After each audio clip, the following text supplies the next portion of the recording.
Tank wasn't really trying to get you all. You were up there. Tell me from your perspective, what happened up there? No, it wasn't disrespectful. I told him don't break. Was 3 minutes. No, because Pitt wasn't breaking, so I told Tank don't break. That's how I did that. He ain't break. And the guy kept telling Tank, you tell him to stop. You know what I'm saying? So if you want to break it, break them both up. Like, I don't even talk about I caught him in the sparring match and almost knocked him out. Like, Adrian jumped in the ring and like, no, it's over. Yeah. And everybody was just about to fight. How Tank go in there, you ask him about me and him sparring, he'll tell you that I'm trash, I'm a bum, I'm not good. But then you'll pull up videos of this telling y'all like, I was learning from Shakur. Calvin Ford has revealed what truly went down during the Gervonta Davis versus Shakur Stevenson sparring session. However, Shakur Stevenson believed that his time sparring with Gervonta Davis exposed a real truth. For Shakur Stevenson, it wasn't just ordinary sparring. It was about exposing all the fake talk. The cameras aren't supposed to be out. It's like to iron sharpen iron. Yeah, but you know, be lying. Like, a lot of these ain't like me. I'm a real nigga. Like, I'm one of them that's like, I'm gonna tell y'all the truth. I ain't gonna go in there and say that's like, I don't gotta like put on an act or a persona for and like them gotta go out there, and no disrespect to them, but certain gotta go out there and they gotta put a persona and tell you lies or tell you something that's not true. Like how Tank go in there, you ask him about me and him sparring, he'll tell you that I'm trash, I'm a bum, I'm not good. But then you'll pull up videos of this telling y'all like I was learning from Shakur, and I got messages in my phone of this up there. Yo, I want to come to training camp with you, bro, and I want to do a whole training camp with you. Why would you want to do a training camp with me? Shakur Stevenson also questioned Gervonta Davis for repeatedly calling out top fighters without ever following through. He made it clear he was ready at any moment and challenged Gervonta Davis to send a real offer instead of just talking. Like, how many times he got to say he gonna fight an elite fighter and never fight him? He 30 years old now. Like, what we talking about? Like, bro, 30 talking about he gonna fight me. Yo, when you gonna fight me? He say next. Okay, well then do it. I'm right here. All you gotta do is send an offer, reach out. There's nothing stopping it, bro. You the A side. I know. I'm not saying that I'm the A side. You the with all the notoriety, all the however it go. I'm right here though. I'm not going nowhere. Soon as you say let's fight, I'm right here. Let's fight. But he'll tell y'all 100 times, oh, I want to fight this person. I'm gonna beat you next. I'm gonna do this to you and send out threats and all that. But it's like, come on now. Looking at the situation, Gervonta Davis's coach, Kenny Ellis, pushed back on claims that Gervonta Davis has been avoiding top opponents. He argued that many of those fights never happened because rivals moved up in weight classes or turned down major offers. Fans is unfinished business, but you can't blame Tank because everybody moving up and moved out the weight class, people that you wanted to see him fight, you know what I'm saying? When they was there, they should have made it happen. Tank never ever ducked no smoke. You know, you hear a lot of shit in the media, he never ducked no smoke. Never. That goes on behind the scenes, the ones that really duck, you know, people got receipts on them ducking. It don't come out though, you know. People have been offered more than enough money that they ever made and still turn the fight down, but they get on this internet and talk like they want to fight them. But that's another whole story behind the scene, you know. Tank never ducked no smoke. So if he stay retired, I support him. If he come back, I support him. Gervonta Davis also discussed a potential fight with Shakur Stevenson, calling it a true 50-50 matchup with no clear favorite. Now it has the potential to get ugly. Get ugly. This is strictly business. On both sides. This is a 50-50 fight. So, got to lock all the way in. Kenny Ellis claimed Shakur Stevenson was being kept away from a fight with Gervonta Davis. He suggested that outside influence from Turki Alshik was preventing the matchup from happening. Okay, so if he's successful tonight, Shakur Stevenson, Keyshawn Davis, they're the champions now at 135 pounds. How do you see those fights playing out? Can we make those fights happen with Tank? Well, they Turkey protected. If they can work out something, then, you know, anything's possible. But right now, they went and got protective custody, so we don't know what the future holds. But Shakur was calling out Tank last week when he fought, and he said he wants to make the fight happen. But he knows he's the B side. He's Turkey protected. He doesn't have the A side. He admits that Tank is the guy. And they're not going to let it, so he going to talk that was he knows Turkey ain't going to let him do it. How does that fight play out if they ever do mix it up? KO. Same thing early or later, or? Adding his thoughts about the sparring session, Richardson Hitchens described exchanges between Shakur Stevenson and Gervonta Davis as highly competitive and intense. He noted that both fighters landed clean shots while constantly adjusting their approach back and forth. And then him and Shakur, like same shit, like him and Shakur sparred that first time, like he caught Shakur with a good shot. Boom. He didn't hurt Shakur or nothing, but it was like, you could tell, like, if it was 8-ounce gloves, we don't know how Shakur would have reacted. It was like, because I remember him throwing Shakur, he caught Shakur with like a clean shot. Boom. And Shakur didn't shake up or do nothing, but it was a clean shot. I'm like, you sure you can take another one of that? And Shakur like, what? Like, he took off his shirt and they started bumping like that. Now they going back and forth. Oh. Hold on, was it sparring? Yeah. Was it competitive, close, all that, Shakur and Tank? Nah, yeah, it was competitive. Then like the second time, like they sparred, like it was like a chess match. Like now Tank know, like, all right, he's really nice. Like Shakur really nice. Like all that walk down, like I got a box. Like this, like I can't just walk him down. Like he can really fight. So it was like Tank like switch his strategy up. On the other hand, Gervonta Davis is ready for his comeback, demonstrating sharp skills in camp. Sources report he's in peak form, moving crisply, and looking as prepared as he did in some of his best performances.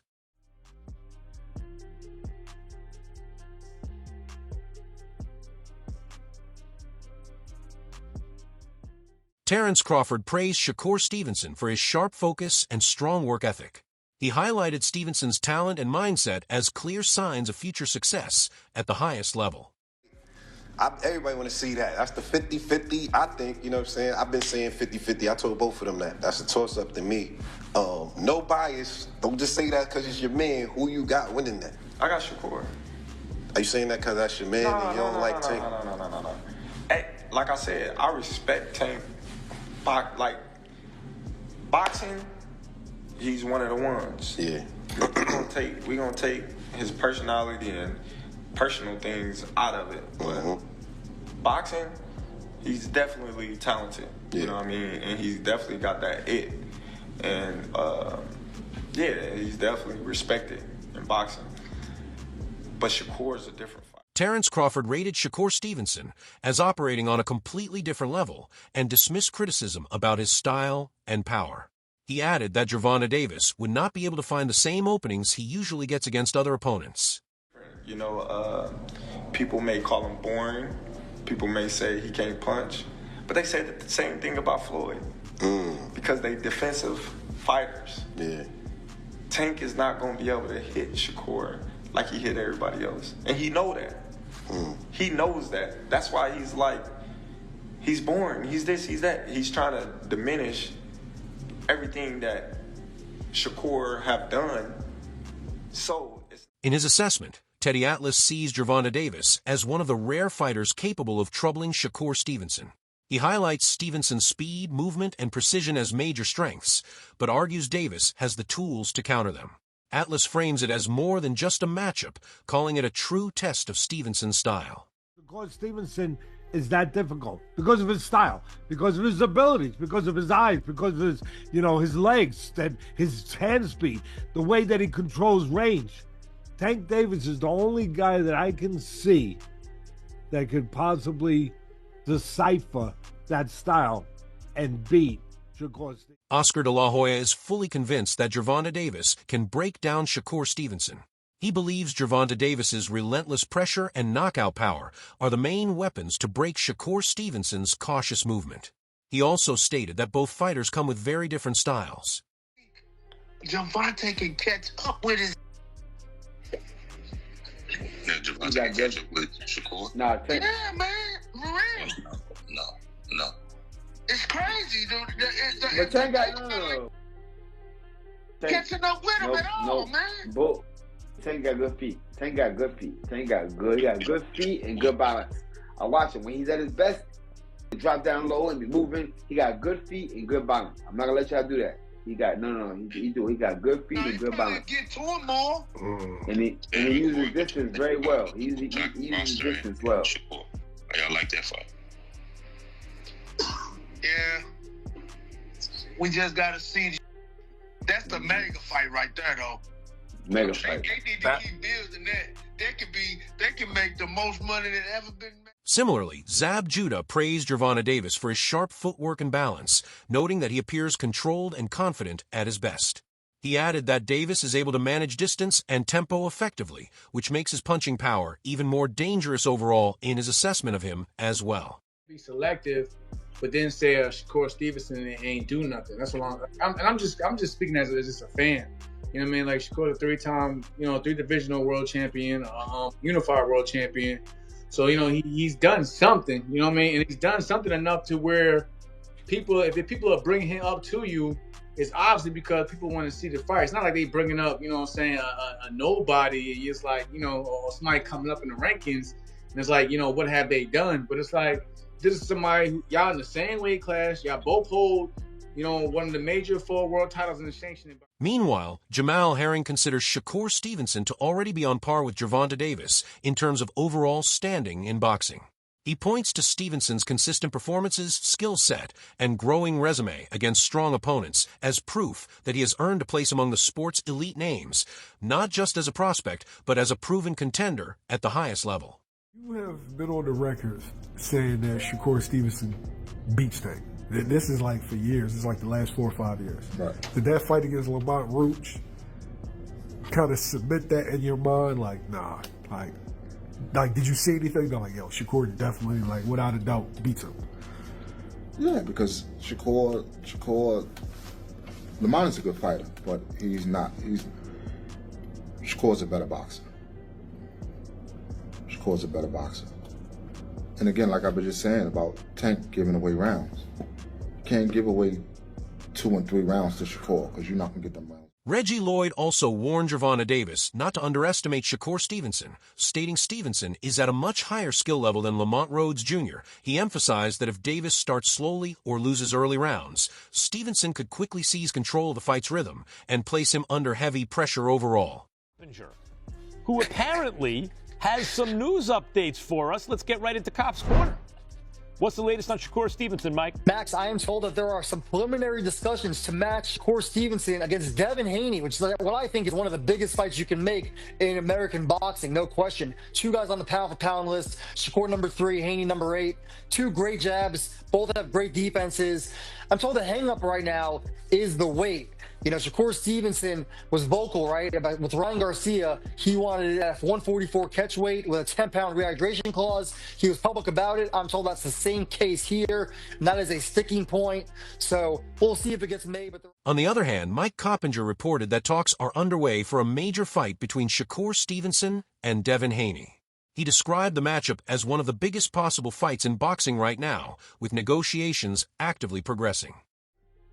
Hey, then it's tight. I see some of y'all in the comment section saying, well, Tim, he ain't, I thought he was Crawford. I said he competitive like Crawford. I ain't say he Crawford. Y'all crazy. He competitive like Crawford. But he ain't no damn Terrence Crawford. Yeah. No. But anyways, I mean, the fight they trying to negotiate and trying to get a fight. I guess that might have been the news that Bill wanted to announce. Hey, we're gonna see. However, I'm letting y'all know right now, I got Shakur Stevenson. Yeah, I got Shakur. Shakur all day. Yeah. Timothy Bradley Jr. expects Shakur Stevenson to come out ahead in a tight fight against Devin Haney. He notes Stevenson's elite competitiveness and compares parts of his mentality to Terrence Crawford, while still saying he is not at Crawford's overall level. With talks of the matchup ongoing, Bradley still gives Stevenson the edge to win a close contest. However, Shakur is a pressure fighter. That's what Shakur is. He's a pressure boxer. Oh, he put that pressure on your. Yeah. Oh, yeah. Fast processor. Make you think. Constant. He gonna take it too. Hey, if Haney struggle with Lomachenko, ooh, he gonna struggle against Shakur Stevenson. He gonna struggle against Shakur Stevenson. For sure. Damn, which camp is Rail going into? Rail, man, I don't know which camp Rail going into. A little trainer hold the hand mitts and stuff. He cold. Oh, he cold. Yeah, I like Rail. He was a fantastic boxer too. Man, in amateurs, damn, he was a fantastic boxer. Boy. Anyways, hey, I got Shakur. I told y'all he's the best fighter in the world. Defensively, he better. Offensively better. Man, y'all gonna see. Yeah. But who ducking who now? Who ducking? Timothy Bradley Jr. described Shakur Stevenson as a fighter who applies constant pressure through pace, forcing opponents to react and make quick decisions. He suggests Stevenson could face challenges at times, but would still edge out fighters like Devin Haney if they struggle against elite-level competition. Bradley rates Stevenson very highly for his defense, ring control, and overall skill, calling him one of the top fighters in boxing today. He knows Dev has something for him, but he got something for Dev. It's a great fight. He know he could possibly lose to Dev.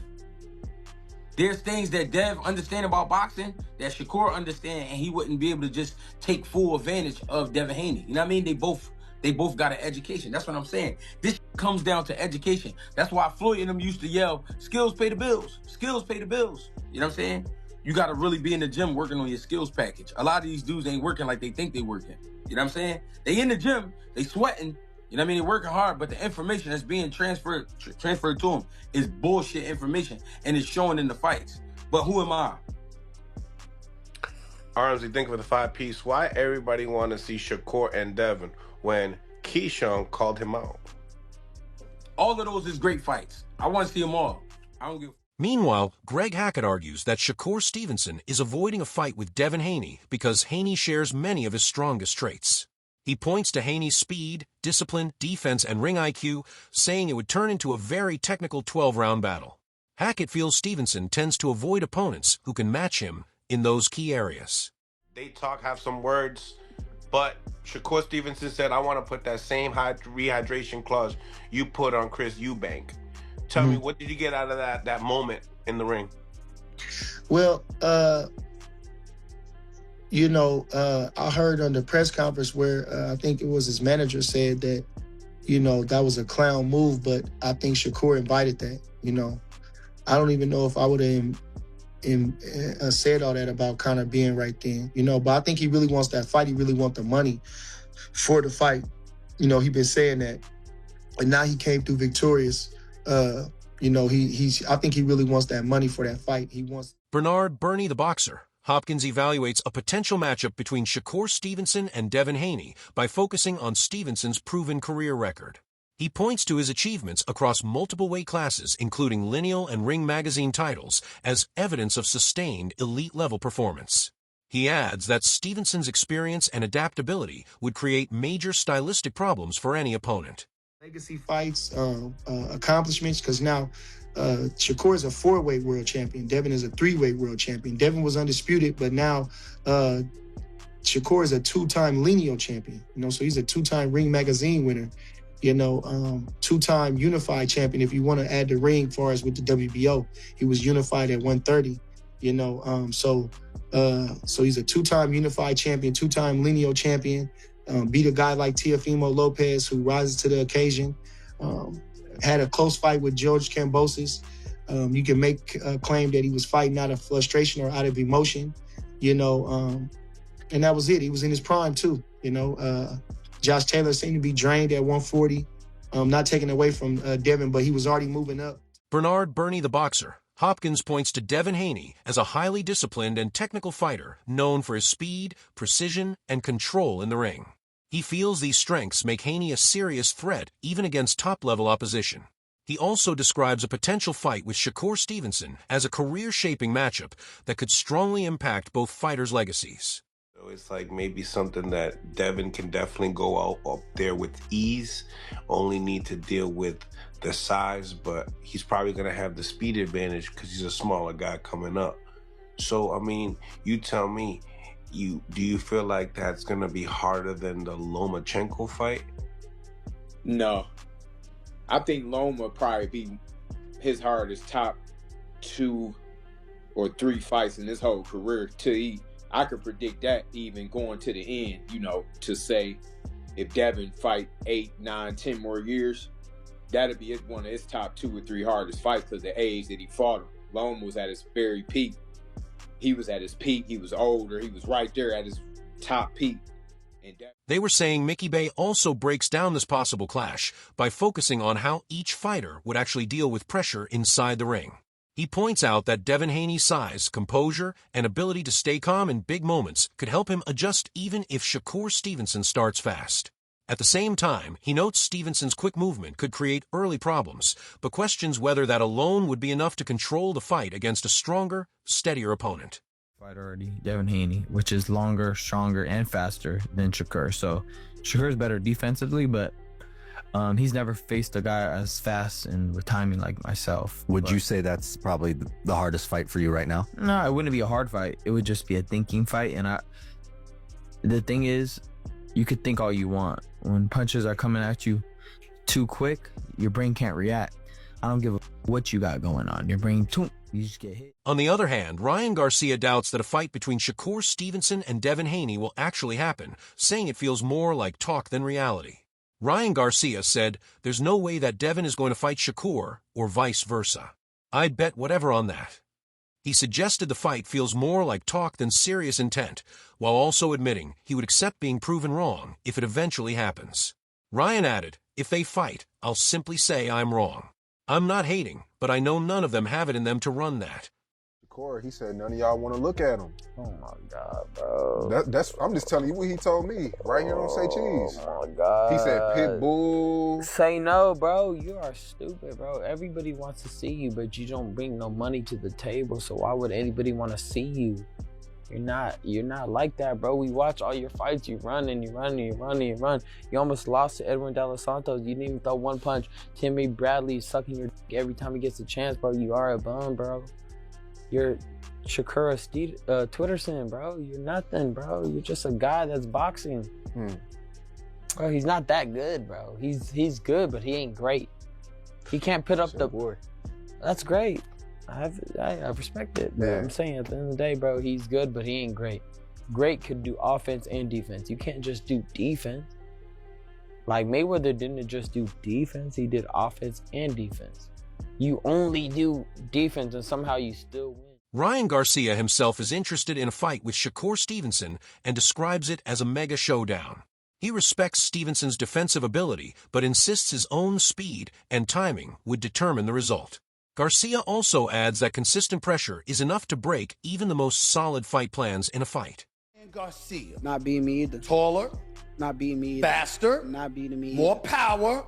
How would you beat Ryan Garcia? I think he's very overrated. Overrated? If a guy loses to Rolly that way, the way that I saw him lose to Rolly, all Rolly did was take away his left hook. That means clearly that's all he got. He better sharpen up his weapons before he get in the ring with me. Despite the respect, Ryan Garcia criticized the fighting style of Shakur Stevenson, calling him too cautious and lacking full confidence in the ring. He argued that Stevenson avoids the biggest challenges that would truly measure him against top-level opposition. He said, "None of y'all want to look at him." When it comes to Shakur is not a Barrios. Right. You know, Shakur got a jab. Shakur got head movement. Shakur got defense. Shakur knows range. Shakur have good legs. So I look at that fight like it's not going to be as a competitive fight like everybody think, because if Ryan get careless, he's going to get countered all day. If he gets careless. I think he'll fight very different than he fought with Barrios. I think he's got to. Barrios just couldn't keep up with the speed. I mean, Ryan's speed is extraordinary. He relies on it a lot, but I mean, that's not a knock. That's just like if you had it, everybody should rely on that. I mean, that Shakur's speed not is slow. nuts. Shakur's a different animal. That's what I'm saying. Different. Well, a lot of people thought Devin Haney was different, though, right? A lot of people thought Devin Haney was going to give him real problems when he dropped Devin early with a left hook. Everybody was like, Shakur Stevenson responded to criticism from Ryan Garcia by questioning Garcia's overall boxing ability. He claimed Garcia depends heavily on his left hook and becomes less effective once opponents neutralize that weapon. He added that without it, Garcia struggles to stay consistently dangerous over a full fight. Ryan Garcia, Shakur Stevenson fight. Boy, I'm here to let y'all know this shit gonna be easier than the Teofimo Lopez fight. Because it's about skills inside that damn ring. That's what it's about. Ryan can have all the speed in the world. Shakur got speed. He can have all the power in the world. Oh, he can have all the power. Yeah. Oh, yeah. But when he can't land on that shit don't mean nothing. And he ain't gonna land on Shakur. Shit. No, it's not gonna happen. And it's gonna be like taking candy from a damn baby. That's what it's gonna be like. Taking candy from a baby. A lot of upset folks. A lot of people depressed. Yeah, it took this man 10 years to win the championship. One championship, 10 years. Oh, that's y'all king? Okay, let it be y'all king, all right? No doubt. But, hey, you get consistent with your performances, Ryan Garcia, maybe I'll believe in you. Maybe I'll just believe in your ass. But you ain't consistent, my boy. This is a one, well, maybe two off. But, you know, again, that time when you look good, yeah, when you supposedly didn't train, that time, oh, yeah, you look good like that. Meanwhile, Terrence Crawford backed Shakur Stevenson to beat Ryan Garcia, saying the fight would not be as competitive as people expect. He pointed to Stevenson's higher skill level and fight IQ as the main factors that would separate them, including during his discussion with Joe Rogan.